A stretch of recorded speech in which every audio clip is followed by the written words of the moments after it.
नमस्कार everyone. RPSC second grade Bharat भूगोल की वीडियो श्रृंखला को हम आगे बढ़ाते हैं।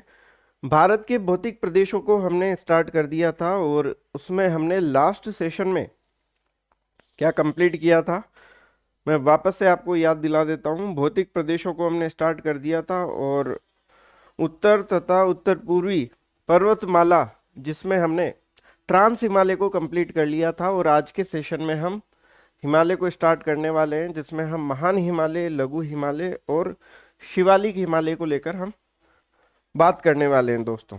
ठीक है, चलिए तो मैं सीधे टॉपिक पे आता हूँ बिना टाइम वेस्ट किए। ये सब हम ऑलरेडी डिस्कस कर चुके हैं।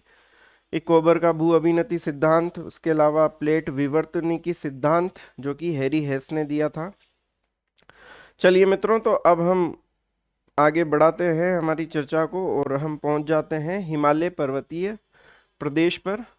सबसे पहले इसकी हम बेसिक जानकारी डिस्कस कर लेते हैं, फिर उसके बाद इसको हम 3 भागों में डिवाइड करने वाले हैं। हाँ जी, ये देखिए दोस्तों, हिमालय पर्वतीय प्रदेश जो कि भारत की कौन सी सीमा पर स्थित है? उत्तरी सीमा पर ये विस्तृत है दोस्तों। हिमालय भूगर्भीय रूप से युवा एवं बनावट के दृष्टिकोण से वलित पर्वत श्रृंखला है। देखिए यहाँ पे स्टेटमेंट के रूप में आपसे क्वेश्चन ये पूछा जा सकता है कि ये किसका उदाहरण है, तो ये क्या है? वलित पर्वत श्रृंखला है। ये पर्वत श्रृंखला है पश्चिम से पूर्व दिशा में सिंधु से लेकर कहाँ तक फैली हुई है? तो ये बात भी आप ध्यान रखें कि सिंधु से लेकर ब्रह्मपुत्र तक ये फैली हुई है। हिमालय विश्व की सबसे ऊंची पर्वत श्रेणी है। यह एक नवीन मोड़दार पर्वत है। हिमालय के पश्चिमी भाग की अपेक्षा पूर्वी भाग की ऊंचाई में अधिक विविधता पाई जाती है। तो यहाँ से देखिए 3-4 स्टेटमेंट हमारे लिए निकल के आते हैं जो कि मैंने अंडरलाइन यहाँ पे किए हैं। हिमालय की उत्पत्ति को लेकर हमने इससे पहले वाले सेशन में बात कर ली थी कि हिमालय की उत्पत्ति किस प्रकार से हुई है और उत्पत्ति के संबंध में कौन कौन से सिद्धांत मान्य हैं। तो 3 बातें: उत्तरी सीमा वल्लित पर्वत श्रृंखला, इसका विस्तार कहाँ से लेके कहाँ तक है, और ये क्या है? नवीन मोड़दार पर्वत है दोस्तों। ठीक है, चलिए अब इसकी देखिए लंबाई, चौड़ाई, औसत ऊंचाई को लेकर कुछ तथ्य यहाँ पे दिए गए हैं। जैसे लंबाई की अगर हम बात करें तो 2400 किलोमीटर है, और यहाँ पे नोट लगा के एक बात लिखी गई है दोस्तों, अगर पाकिस्तान की पूर्वी सीमा से म्यांमार तक हिमालय की लंबाई अगर पूछी जाती है तो आप ध्यान रखें तो ये 2500 किमी है। और वैसे सामान्यतः बोलचाल में हम 2400 किमी बोलते हैं, जो कि भारत में है सिंधु से लेके कहाँ तक? दिहंग तक है। औसत चौड़ाई 240 किमी है, औसत ऊंचाई 6000 मीटर है। यहाँ पे एरिया दिया गया है और ये विस्तार दिया गया है जो कि 22 देशांतरों में इसका विस्तार है। अगर बात करें दोस्तों इसकी आकृति को लेकर, तो आकृति कैसी है? चापाकार है, या आप तलवार नुमा इसकी आकृति भी बोल सकते हैं। देखिए तलवार नुमा किस तरीके से है, आपको मैप दिखाते हैं उससे आपको अच्छे से ये क्लियर होगा। ये देखिए आप, ये देखिए इसकी आकृति अगर आप यहाँ पे देखेंगे तो ये इस प्रकार है, चापाकार है और तलवार नुमा है। ठीक है, अभी हम एक एक बिंदु पर विस्तार से चर्चा करने वाले हैं। तो आकृति को लेकर हमने बात कर ली, और विश्व की सबसे ऊंची 10 चोटियां जिसमें केटू को आप हटा दो, वो कहाँ पे है? हिमालय पर्वतमाला में ही स्थित है। तो ये बेसिक बातें थी जो कि सीधे सीधे तथ्य हैं। अब चर्चा करेंगे जो कि अब हमारा टॉपिक स्टार्ट होता है थोड़ा सा समझने का। हिमालय पर्वतीय प्रदेश को हम 3 भागों में डिवाइड कर देते हैं: महान हिमालय, लघु हिमालय और शिवालिक हिमालय। पहले मैं तीनों की स्थिति आपको मैप पर समझाना चाहूंगा, फिर इनको एक एक बिंदु को हम समझते हुए आगे बढ़ेंगे। ये देखिए साहब, महान हिमालय, यहाँ पर अगर आप देखेंगे तो यहाँ पे 3 अलग अलग कलर की लाइनें आपको दिखाई देगी दोस्तों। देखिए मैं हाईलाइट करता हूँ। सबसे पहली लाइन आपको ये रेड कलर में दिखाई दे रही है। देखिए आप मेरे पेन के साथ साथ आप ध्यान दीजिए, रेड कलर की, तो ये लाइन है दोस्तों, ये श्रेणी है महान हिमालय। उसके बाद नीले कलर के मध्य यहाँ पे आप ये ग्रीन कलर से आप देखेंगे तो ये क्या रहेगा? जो कि हमने अभी थोड़ी देर पहले 3 भागों में इसको डिवाइड किया है, लघु हिमालय या इसी को हम बोल देते हैं मध्य हिमालय। और जो अंतिम श्रेणी है दक्षिण में जो स्थित है वो है शिवालिक हिमालय। उम्मीद है मैप में तीनों की स्थिति आपको क्लियर हो गई होगी, महान हिमालय, लघु हिमालय और शिवालिक हिमालय। अब सबसे पहले हम बात करेंगे दोस्तों महान हिमालय की, ठीक है ना। फिर उसके बाद हम लघु हिमालय पे बात करेंगे। देखिए महान हिमालय को आप देख पा रहे हैं यहाँ पे ये रेड कलर से दोस्तों, इसका विस्तार यहाँ से लेके कहाँ तक है अभी थोड़ी देर पहले ही हमने आपको बताया। ये देखिए मैं थ्योरी पे लेके चलता हूँ। अगर हम इसकी लंबाई देखते हैं दोस्तों तो 2400 किमी नंगा पर्वत से लेकर कहाँ तक है दोस्तों, अरुणाचल प्रदेश तक इसका विस्तार है। देखिए मैप पर देखिए, आपको सारी कहानी आपको मैप से समझ में आएगी। नामचा बरवा तक इसका विस्तार है, ठीक है ना, ये रहा, जो कि कहाँ पे स्थित है, अरुणाचल प्रदेश में स्थित है।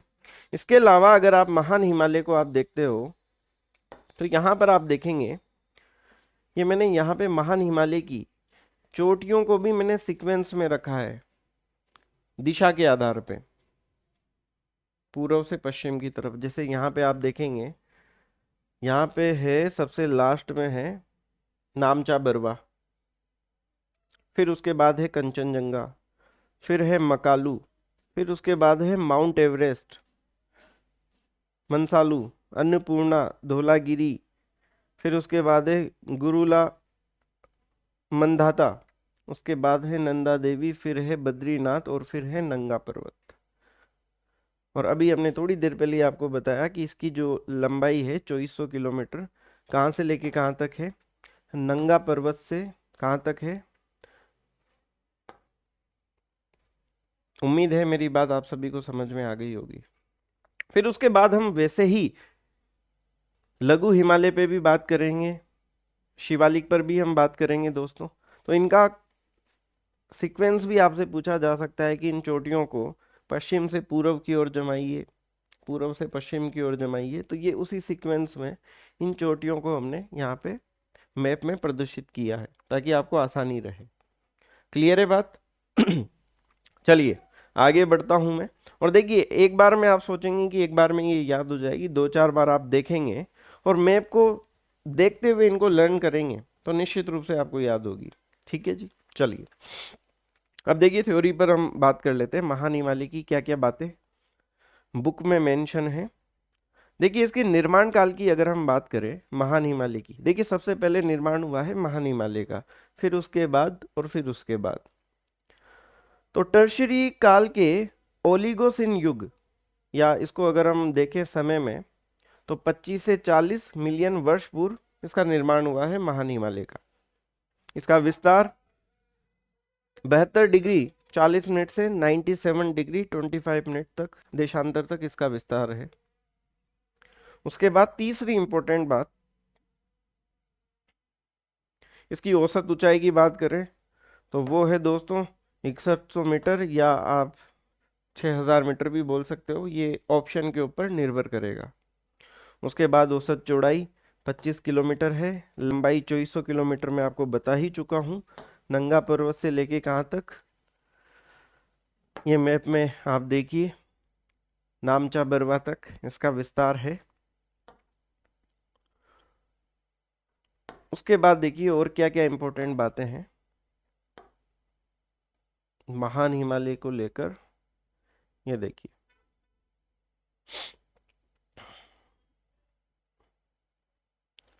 अब देखिए महान हिमालय के उपनाम कौन से हैं, यहां से भी सीधा प्रश्न परीक्षा में बनता है। इसी को दोस्तों हम ग्रेटर हिमालय कहते हैं, सर्वोच्च हिमालय कहते हैं, हिमाद्री हिमालय कहते हैं, आंतरिक हिमालय कहते हैं, वृहद हिमालय और उच्च हिमालय। मेरे ख्याल से इनके नाम से ही इनका मतलब आपको समझ में आ रहा होगा, केवल एक को छोड़ के, जो कि है आंतरिक हिमालय। अब आंतरिक हिमालय कैसे हैं इसको समझाने के लिए मैं एक डायग्राम की मदद लेना चाहूंगा। इसको आप ऐसे समझिए, जैसे मान लीजिए मैंने एक ये सर्कल बनाया, ठीक है, इसके बाद एक और मैंने यहाँ पे सर्किल बना दिया और फिर उसके ऊपर मैंने एक और सर्किल बना दिया, ये 3 सर्किल बना दिए। अब मैं आपसे पूछूं, मतलब इनको मैंने नाम भी दे दिया, मान लीजिए ये सबसे छोटा वाला ए है, फिर उसके बाद बी है और फिर उसके बाद सी है। मैं अगर आपसे ये पूछता हूं कि आंतरिक वृत्त बताइए मुझे आप, तो मेरे ख्याल से आप कहेंगे कि सर ए आंतरिक वृत्त होगा। अब आप कहेंगे कि यही चीज मैं यहाँ पे अप्लाई करूं कि महान हिमालय, लघु हिमालय और शिवालिक हिमालय में से आंतरिक हिमालय कौन सा है। अब देखिए, थोड़ा सा इसमें हम परिवर्तन करते हैं, इसके कुछ भाग को मैं इरेज कर देता हूँ। यहाँ से मैंने ये ऊपर वाले भाग को हटा दिया, ठीक है। और यही आकृति आप कहाँ पे देखेंगे दोस्तों, ये 3 वाला जो ये शेप है, यही आप मैप में देख पा रहे हो। ये वाला है महान हिमालय, लघु हिमालय, और ये है थर्ड पे कौन सा है, शिवालिक हिमालय। यही तो तलवार नुमा आकृति है जो कि मैप में आप यहाँ पे अभी थोड़ी देर पहले आपने देखी थी। मैं वापस से आपको दिखाता हूँ, ये देखिए। अगर आप इसमें यहाँ पर देखेंगे तो आप फील कर पाएंगे कि महान हिमालय को आंतरिक हिमालय क्यों कहा गया है। ये देखिए, जैसे मैंने 3 सर्किल आपके सामने बनाए थे, वैसे ही ये देखिए, ये पहला सर्किल ऊपर वाला भाग मैंने इरेज कर दिया था, फिर उसके बाद ये ग्रीन कलर वाला और फिर ये नीले कलर वाला। तो ये हो गया महान हिमालय, लघु हिमालय और शिवालिक हिमालय। अब समझ गए आप मेरे ख्याल से। एग्जाम में पूछा जाता है कि आंतरिक हिमालय कौन सा है, और आप यहाँ पे गलती कर सकते हैं। तो महान हिमालय ही क्या होगा, आंतरिक हिमालय होगा। क्या मेरी बात क्लियर है? चलो तो फिर आगे बढ़ते हैं।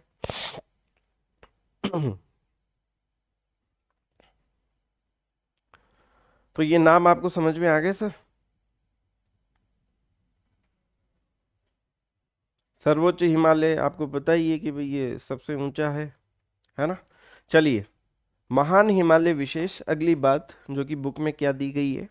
महान हिमालय के आंतरिक भागों में आर्कियन चट्टानों, मतलब ग्रेनाइटनिस और शिष्ट चट्टानें, एवं सिरे व पार्श्व मतलब बाहर के भागों में किनारों पर कौन सी चट्टानें मिलती है दोस्तों, कायांतरित चट्टानें या अवसादी चट्टानें पाई जाती है। अगर आपसे महान हिमालय के आंतरिक चट्टानों में पूछा जाए तो ये, और बाह्य अवसादी और कायांतरित चट्टानें, ठीक है जी। माउंट एवरेस्ट का नाम तो आप सभी बचपन से पढ़ते आ रहे हैं। पूछ लिया जाए आपसे कि महान हिमालय की सर्वोच्च चोटी कौन सी है, तो आप जानते हैं माउंट एवरेस्ट है। इसकी ऊंचाई आज के 4 साल 5 साल पहले बहुत पूछी जाती थी एसएससी की परीक्षाओं में, वन लाइनर के रूप में। तो वो कितनी है, 8,848 मीटर है। और ये कहाँ पे स्थित है दोस्तों, नेपाल में स्थित है। ठीक बात है, ये सब बातें मेरे ख्याल से हर विद्यार्थी जानता होगा, जो कि विश्व की सबसे ऊंची चोटी है। अब देखिए साहब, माउंट एवरेस्ट के कई उपनाम हैं, अलग अलग क्षेत्रों में अलग अलग उपनाम हैं। फॉर एग्जाम्पल देखिए, जैसे बात की जाए सागर माथा, तो ये कहाँ पे कहा जाता है, नेपाल में दोस्तों। वैसे ही अगर हम बात करें पीक 15, तो ये क्या है, माउंट एवरेस्ट का प्राचीन नाम है। और उसके बाद ये देखिए चोमो लुंगमा, तो ये कहाँ पे कहा गया है, ये तिब्बत में कहा गया है। इसका अर्थ क्या होता है, विश्व की देवी माँ। और वैसे ही इसको होली मदर और गॉडेस ऑफ दी स्काई भी बोला जाता है, क्योंकि सबसे ऊंची है। क्या बात क्लियर है? तो ये माउंट एवरेस्ट के उपनाम होते हैं यहाँ पे। चलिए आगे बढ़ते हैं। महान हिमालय की दक्षिण पूर्वी शाखा, महान हिमालय की दक्षिणी पूर्वी शाखा भारत की पूर्वी सीमा पर होती हुई म्यांमार तक चली गई है, जिसे वहां क्या कहा गया है दोस्तों, अराका नायोमा कहा जाता है। अब ये क्या है, मैं आपको मैप से समझाता हूँ। अब आप शब्दों पे ध्यान देना, बात कर रहे हैं हम महान हिमालय की, फिर कौन सी, दक्षिणी पूर्वी शाखा। अब देखिए साहब, मैप से आपको क्लियर करते हैं। महान हिमालय आपको मैंने मैप में बताया था कि हमने लाल कलर से ड्रॉ किया है। ये देखिए, ये रहा महान हिमालय। ठीक है, ये कुछ इस प्रकार से चलता हुआ। और फिर इसकी दक्षिण पूर्वी शाखा कौन सी है, देखिए रेड कलर होते हुए यहाँ पे इस तरीके से हमने डिनोट किया है। और इसको म्यांमार में क्या कहा गया है, ये देखिए अराका न्योमा, यानी कि ये वाला जो पार्ट है, ये वाला रेड कलर में ये झुका हुआ, इसी को बोला गया है। आ गई बात समझ में? चलो साहब, ठीक है, समझ गए होंगे मेरे ख्याल से आप। उसके बाद आगे चलता हूं मैं। उसके अलावा और भी देखिए, पटकोई बुम, नागा पहाड़ी, मिजो पहाड़ी, लेमाटोल पहाड़ी एवं त्रिपुरा पहाड़ी दक्षिण पूर्वी शाखा का ही भाग है, जो भारत में स्थित है, जो भारत के विभिन्न क्षेत्रों में इसको कहा जाता है, जो पूर्वी क्षेत्र हैं उनमें। ये सभी पहाड़ियां बहुत ही दुर्गम हैं तथा घने वनों से ढकी है। ये भारत की पूर्वी भौगोलिक सीमा बनाती है, ठीक बात है। महान हिमालय की उत्तरी पश्चिमी शाखा पाकिस्तान और अफगानिस्तान की सीमा पर फैली हुई है। इसीलिए लंबाई में जो डिफरेंस आता है, जैसे कि अभी स्टार्टिंग में जो मैंने बताया था, ये देखिए यहाँ पे हमने नोट लगा के भी एक बात आपको बताई थी वीडियो के स्टार्टिंग में। ये देखिए यहाँ पे, ये देखिए 2400 किमी है, और यहाँ पे पाकिस्तान को अगर हम देखते हैं तो 2500 किलोमीटर है। वो इसी वजह से है। चलिए आगे बढ़ता हूं मैं।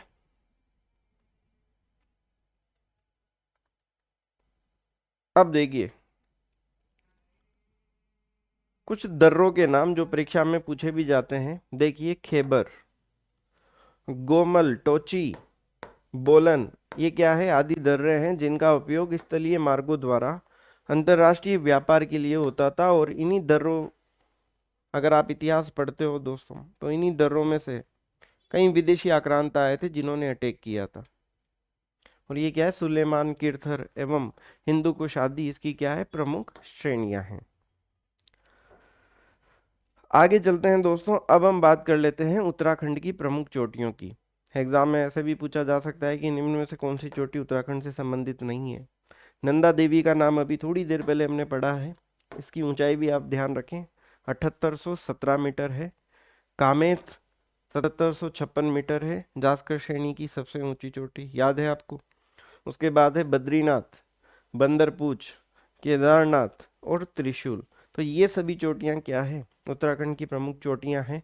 केदारनाथ का आप सभी ने नाम सुना होगा, चार धाम की जो यात्रा जाती है, केदारनाथ, बद्रीनाथ, है ना। तो ध्यान रखिएगा, बद्रीनाथ ऊपर है केदारनाथ से। और वैसे ही कुछ ग्लेशियर के नाम भी आपको ध्यान में रखने हैं। उत्तराखंड के प्रमुख ग्लेशियर, जैसे यमुनोत्री हुआ, गंगोत्री हुआ, इनके नाम तो सुनते हैं ना आप। और नदियों का जो टॉपिक हमारा आगे आने वाला है, वहां पर इनका जिक्र डेफिनेटली होगा, क्योंकि कई नदियों का उद्गम यहाँ से होगा, है ना। तो ये भी आपको ध्यान रखने हैं। सतोपत हुआ, मिलाम हुआ, गोमुख हुआ, पिंडर, ये क्या है, उत्तराखंड के क्या है, प्रमुख ग्लेशियर है, हिमनद है। क्या यहाँ तक की बातें आपको समझ में आ रही है क्या? तो देखिए लिखना कुछ नहीं है, सब कुछ बुक में दिया गया है। आप आराम से वीडियो देखिए और एक एक बात को आप समझते हुए चलिए, ताकि नोट्स का कोई टेंशन है नहीं, बुक से आप इनको पढ़ सकते हैं। आगे बढ़ता हूं मैं। अब देखिए एक इम्पोर्टेंट सवाल जो बनता है चोटियों के क्रम को लेकर दोस्तों। ये देखिए हिमालय की प्रमुख चोटियां, चोटियों की ऊंचाई का क्रम। देखिए सबसे ऊंची चोटी आप सभी जानते हैं, फर्स्ट पर है माउंट एवरेस्ट, 8848 मीटर। फिर सेकंड नंबर पे हैं दोस्तों कंचनजंगा, 8598 मीटर। फिर उसके बाद है मकालू, धौलागिरी, मंसालू, नंगा पर्वत। अब आप रिकॉल कर पा रहे होंगे कि ये कुछ नाम हम दोबारा पढ़ रहे हैं, जैसे मंसालू का नाम हुआ, मकालू का नाम हुआ। तो धीरे धीरे 2-5 बार आप इनको पढ़ेंगे तो धीरे धीरे आप फ्रेंडली होने लगेंगे इनके साथ। नंगा पर्वत का नाम हमने कई बार पढ़ लिया है, ठीक है। अन्नपूर्णा, तो ये देखिए सीक्वेंस से यहाँ पे 14 चोटियां हमने अरेंज कर दी है। तो इनका क्रम भी आपसे पूछा जा सकता है कि ऊंचाई से अवरोही या आरोही क्रम में इनको व्यवस्थित कीजिए। अब ध्यान देने वाली बात यह है, क्या यहाँ पे मैंने लिखा है हिमालय की प्रमुख चोटियाँ। इसमें हम संपूर्ण हिमालय की बात कर रहे हैं, जिसमें महान भी आ गया, लघु भी आ गया और शिवालिक भी आ गया। लेकिन अगर आपसे ये पूछ लिया जाए कि महान हिमालय की प्रमुख चोटियों का पूर्व से पश्चिम क्रम में जमाइए, तो नामचा बरवा, कंचनजंगा, मकालू, माउंट एवरेस्ट, मंसालू, जो कि हमने थोड़ी देर पहले मैप के माध्यम से सारी चोटियां मैंने आपको बताई थी। वापस से मैं दिखा देता हूं आपको। ये देखिए यहाँ पे जो ये रेड कलर में है, ये महान हिमालय है। और ये देखिए पश्चिम से पूर्व की ओर है ये, सॉरी उल्टा बोल दिया मैंने, पूर्व से पश्चिम की ओर है। तो सबसे पहले नामचा बरवा, फिर कंचनजंगा, मकालू, फिर माउंट एवरेस्ट और फिर मंसालू। ये ऊंचाई के क्रम में नहीं है, दिशा के क्रम में है। इधर दिशा है पूर्व और इधर की तरफ हम बढ़ेंगे तो ये है पश्चिम। क्लियर है बात? तो आप यहाँ पे कंफ्यूज मत होइएगा। तो यहाँ पे नोट्स में, बुक में हमने बिल्कुल मेंशन किया है कि पूर्व से पश्चिम का क्रम। और अगर आपसे पश्चिम से पूर्व का पूछ ले तो उल्टा चल लेना। ये सबसे पहले फिर महान हिमालय में नंगा पर्वत आएगा। महान हिमालय की चोटियां हमेशा बर्फ से ढकी रहती है, ठीक है ना। महान हिमालय की चोटियां, क्योंकि ये ऊंचाई पर है इसकी चोटियां। और फिर महान हिमालय से थोड़ा नीचे फिर लघु हिमालय आएगा, फिर उससे थोड़ा सा नीचे शिवालिक आएगा, जो कि अभी हम आगे डिस्कस करने वाले हैं, ठीक है। तो हिमालय के 3 भागों में हमने डिवाइड किया था, उसमें हमारा महान हिमालय कंप्लीट होता है दोस्तों, ठीक है जी। अब हम बात करेंगे दोस्तों लघु हिमालय की, और फिर उसके बाद हमारी चर्चा रहेगी किसके ऊपर? शिवालिक के ऊपर। अब देखिए लघु हिमालय को आप समझ लीजिए। लघु हिमालय को हम स्टार्ट करें। पहली बात जो आपको ध्यान में रखनी है कि हिमालय के क्षेत्र में जो जितने भी अच्छे पर्यटन स्थल है, जहाँ पे आप लोगों को घूमते हुए देखोगे, कुल्लू मनाली हुआ, तो इस तरह के जो भी सुंदरतम स्थल है वो आपको इसी में मिलेंगे, लघु हिमालय में मिलेंगे दोस्तों। देखिए आपको समझाते हैं। ये देखिए लघु हिमालय, ये देखिए साहब, कुल्लू मनाली का जो नाम आपने सुना होगा, ये लीजिए साहब लघु हिमालय। अब यहाँ पे आप ध्यान दीजिए दोस्तों। अब ये जो बीच वाला जो कलर है ऊपर रेड कलर में, तो हमने महान हिमालय को पढ़ लिया था। फिर उसके बाद सेकंड नंबर पे आप देखिए, अब हमने इसको थोड़ा सा बोल्ड कर दिया है। ये देखिए लघु हिमालय मैंने लिखा है। जो ये नीली पट्टियां दिख रही है आपको, ये हिस्सा किसका है? लघु हिमालय का है, ठीक है। और लघु हिमालय में आप यहाँ पर इसको देखेंगे तो ये श्रेणी कौन सी है दोस्तों? ये है पीर पंजाल। फिर पीर पंजाल के बाद में अगर आप देखते हैं, उसके बाद जो दूसरी श्रेणी यहाँ पे आपको दिखाई देती है, इसको कहते हैं धौलाधार। फिर धौलाधार के आगे है दोस्तों नाग टिब्बा। फिर उसके बाद है महाभारत, ठीक है ना। ठीक है, तो ये कुछ श्रेणियां हैं, इनको आप ध्यान में रखिएगा। जैसे हमने स्टार्टिंग में पढ़ी थी ना, जास्कर श्रेणी, लद्दाख श्रेणी, तो वैसे ही ये लघु हिमालय की है पीर पंजाल, धौलाधार, नाग टिब्बा, महाभारत, ठीक है ना। तो ये श्रेणियां आप ध्यान रखें, ये कहाँ पे है? लघु हिमालय में है। अब आप थोड़ा सा इस पीर पंजाल के ऊपर यहाँ पे की देखिए, ये हिस्सा छोटा सा, ये घाटी है दोस्तों। और ये कौन सी घाटी है? कश्मीर घाटी है। और कश्मीर घाटी की स्थिति अगर आप देखेंगे, वो कहाँ पे दिखाई देगी आपको? पीर पंजाल और महान हिमालय के मध्य आपको दिखाई देगी। तो यहाँ से भी ये छोटे छोटे क्वेश्चन परीक्षा में बनते हैं, तो इसको भी आप ध्यान में रखें। वैसे ही अगर मैं बात करूं कुल्लू घाटी, ये देखिए कुल्लू घाटी की स्थिति कहाँ पे है? महान हिमालय और धौलाधार के मध्य है। क्या मेरी बात आपको समझ में आ रही है क्या? वैसे ही यहाँ पे कांगड़ा घाटी है, काठमांडू घाटी है, है ना? क्या बात क्लियर है जी? हाँ जी, तो मैं बात कर रहा था कुल्लू घाटी की। कुल्लू घाटी की स्थिति अगर आप ध्यान से देखेंगे तो महान हिमालय और धौलाधार के मध्य स्थित है। डिफरेंस समझिएगा। एक है कांगड़ा घाटी। कांगड़ा घाटी की स्थिति कहाँ पे है? ये है नागटिब्बा और महान हिमालय के मध्य। डिफरेंस समझिए, दोनों तरफ महान हिमालय है, लेकिन एक के तरफ क्या है? धौलाधार है, और कांगड़ा के साथ में कौन है? नागटिब्बा है। वैसे ही अगर हम लघु हिमालय को आगे बढ़ाते हैं तो लघु हिमालय को दोस्तों, जैसे यहाँ पे हम चलते हैं सिक्किम में, तो इसको किस नाम से जाना जाता है? डोकिया के नाम से। और अगर भूटान की तरफ चलते हैं तो यहाँ पे इसको ब्लैक माउंटेन कहा जाता है।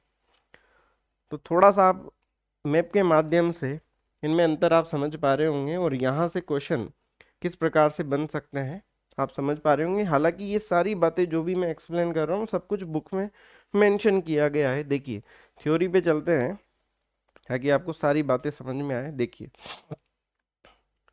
हम पढ़ रहे हैं दोस्तों लघु हिमालय, और लघु हिमालय क्या है दोस्तों? मध्यवर्ती श्रेणी है, आप जानते हैं, जो महान हिमालय एवं शिवालिक हिमालय के मध्य स्थित है।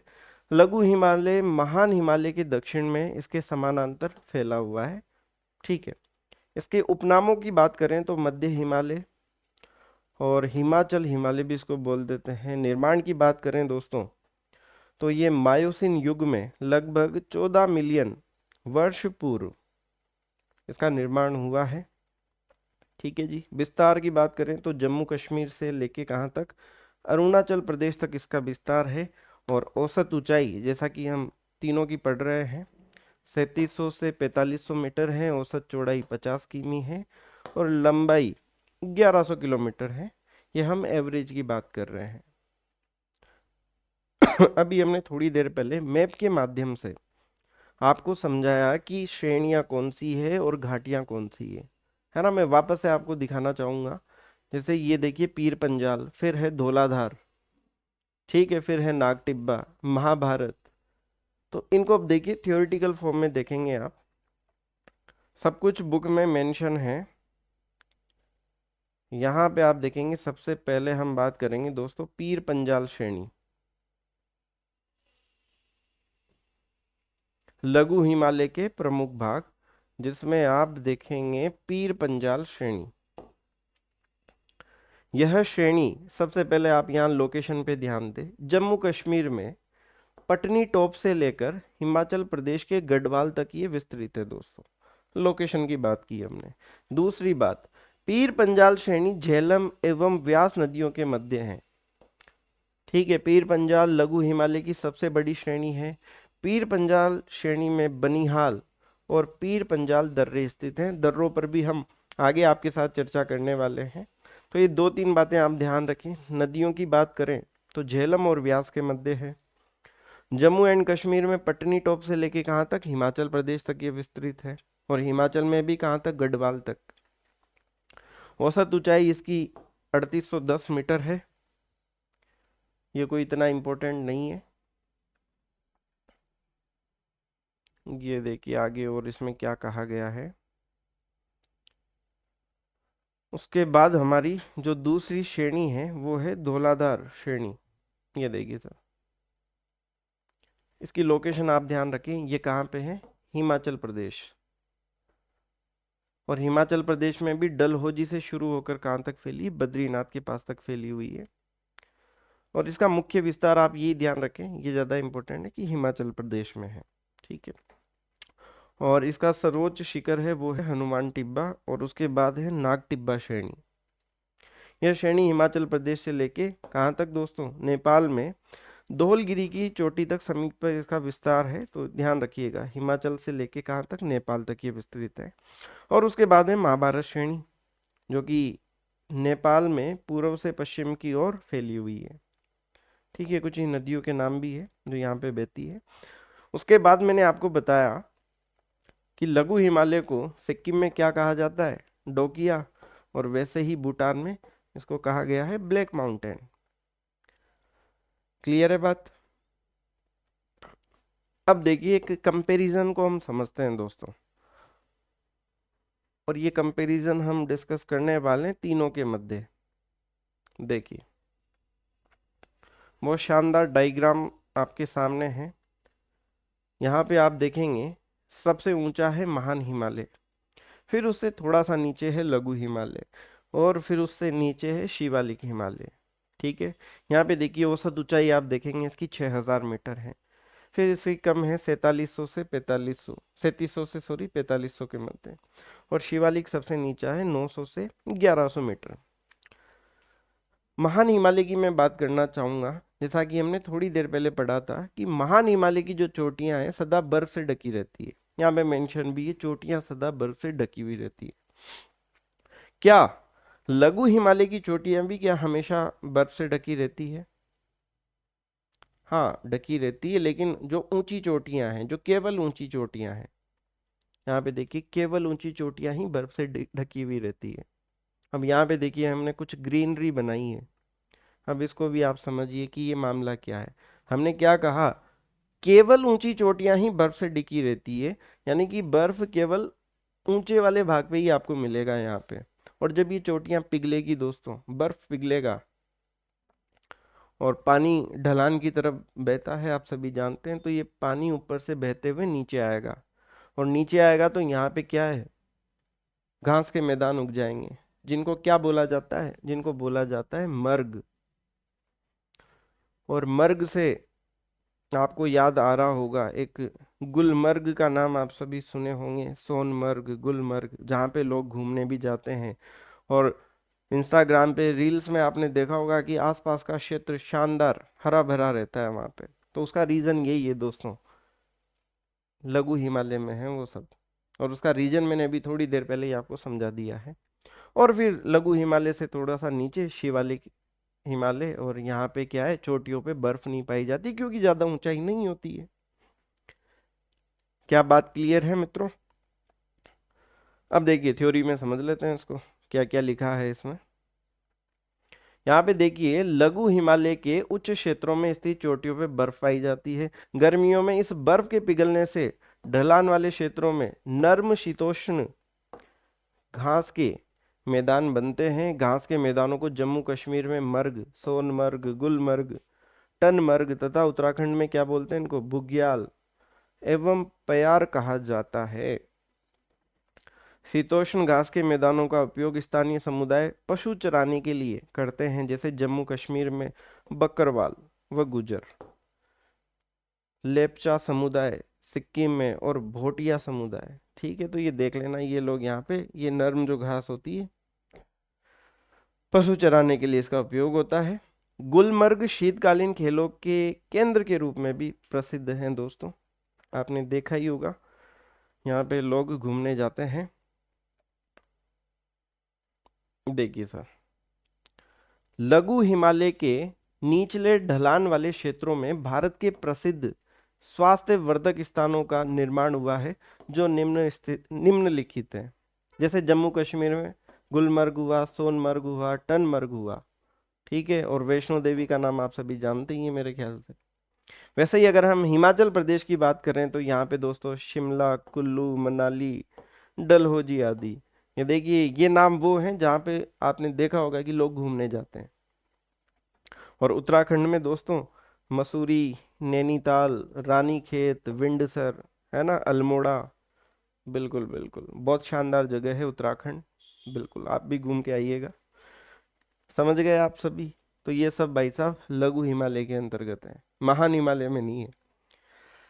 चलिए जी, एक इंपॉर्टेंट बात हमने नोट लगा के यहाँ पे मेंशन की है, वो क्या है, स्वास्थ्य वर्धक स्थानों का निर्माण सामान्यतः 1500 से 2000 मीटर की ऊंचाई पर किया जाता है, इससे ऊपर नहीं किया जाता। तो ये हमने दोस्तों लघु हिमालय और महान हिमालय की बातें आपके साथ डिस्कस की है। उम्मीद है आपको अच्छे से समझ में आ गया होगा। और आगे बढ़ते हैं, दो चार बातें अभी हमारी और बाकी है, उनको भी हम कंप्लीट कर लेते हैं। ये देखिए,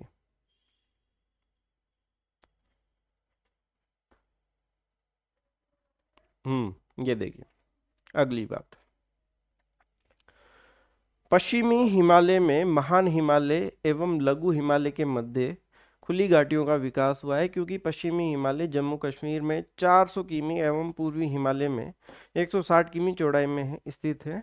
और ये घाटियां कौन सी है, जो कि हमने मैप के माध्यम से थोड़ी देर पहले आपके साथ डिस्कस की थी, और मैंने कहा था कि बुक में सब कुछ मेंशन है। जैसे सबसे पहली घाटी है दोस्तों कश्मीर घाटी। अब ये किसके मध्य है दोस्तों? जम्मू कश्मीर में महान हिमालय एवं पीर पंजाल श्रेणी के मध्य स्थित है। ये इंपॉर्टेंट बात है, एग्जाम में क्वेश्चन पूछा जाता है। ठीक है, ये इनकी औसत ऊंचाई चौड़ाई इतना इंपॉर्टेंट नहीं है, ये लोकेशन याद करिए कि ये किसके मध्य है। ठीक है, उसके बाद है कुल्लू घाटी, हिमाचल प्रदेश में है, महान हिमालय और धौलाधर श्रेणी के मध्य स्थित है। मैप में भी आपके साथ मैंने शेयर किया था। उसके बाद थर्ड नंबर पे है दोस्तों कांगड़ा घाटी, महान हिमालय और नाग टिब्बा श्रेणी के मध्य स्थित है हिमाचल प्रदेश में दोस्तों। और वैसे ही काठमांडू घाटी, महान हिमालय और महाभारत श्रेणी के मध्य स्थित है। मैं वापस से आपको याद दिला देता हूँ, अगर इनको आप मैप में देखते हुए पढ़ेंगे तो आपको थोड़ा सा इंटरेस्ट आएगा। ये देखिए, ये रही कश्मीर घाटी, कुल्लू घाटी, कांगड़ा घाटी, काठमांडू घाटी, और इनकी लोकेशन आपको इजीली याद होगी। और डायरेक्ट आप बुक में से फैक्चुअल डेटा पढ़ेंगे तो थोड़ा सा आपको बोरिंग लगेगा, लंबे समय तक आप याद नहीं रख पाओगे, क्योंकि चित्रों से बातें लंबे समय तक हमें याद रहती है दोस्तों। ठीक है, तो सब कुछ लिखा हुआ है बुक में, एक एक बात जो भी मैं आपको बोल रहा हूँ क्लास में सब कुछ मेंशन है। ठीक है जी।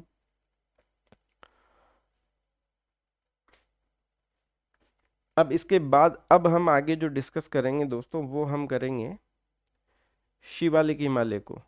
और उससे पहले ये दो बातें हैं, ये वृक्ष रेखा और हिम रेखा, ये भी आप देख सकते हैं। हिम रेखा क्या है, घाटी क्या है, ये तो मेरे ख्याल से आप जानते ही हैं ना। दो पर्वतों के मध्य जो रिक्त स्थान होता है उसको हम घाटी कहते हैं। ठीक है जी। हिम रेखा, हिम रेखा से अभिप्राय है कि पहाड़ों की ऊंचाई की वह सीमा जिसके ऊपरी भाग पर सदैव बर्फ जमी रहती है। हिमालय के विभिन्न भागों में अलग अलग ऊंचाइयों पर हिम रेखा पाई जाती है, जैसे नेपाल हिमालय में 4500 मीटर, असम हिमालय में, कश्मीर हिमालय में, तो ये अलग अलग ऊंचाई पे है। बस आप इतना ध्यान रखें कि वह सीमा जिसके ऊपर सदैव बर्फ जमी रहती है उसको बोला गया है हिम रेखा। वैसे ही वृक्ष रेखा को देखिए, वृक्ष रेखा क्या है कि एक निश्चित ऊंचाई के बाद वनस्पतियां नहीं होती है। और ये ऊंचाई देखिए अलग अलग क्षेत्र में अलग अलग हो सकती है। ठीक है जी, तो ये हो गई दोस्तों वृक्ष रेखा, इसको ट्री लाइन भी बोला जाता है। अब इसके बाद अगला जो टॉपिक आता है हमारा दोस्तों, वो है शिवालिक हिमालय। तो यहाँ तक हम कंप्लीट करते हैं। शिवालिक हिमालय को हम नेक्स्ट क्लास में डिस्कस करेंगे। ठीक है, तो यहाँ तक आप रिवाइज करें।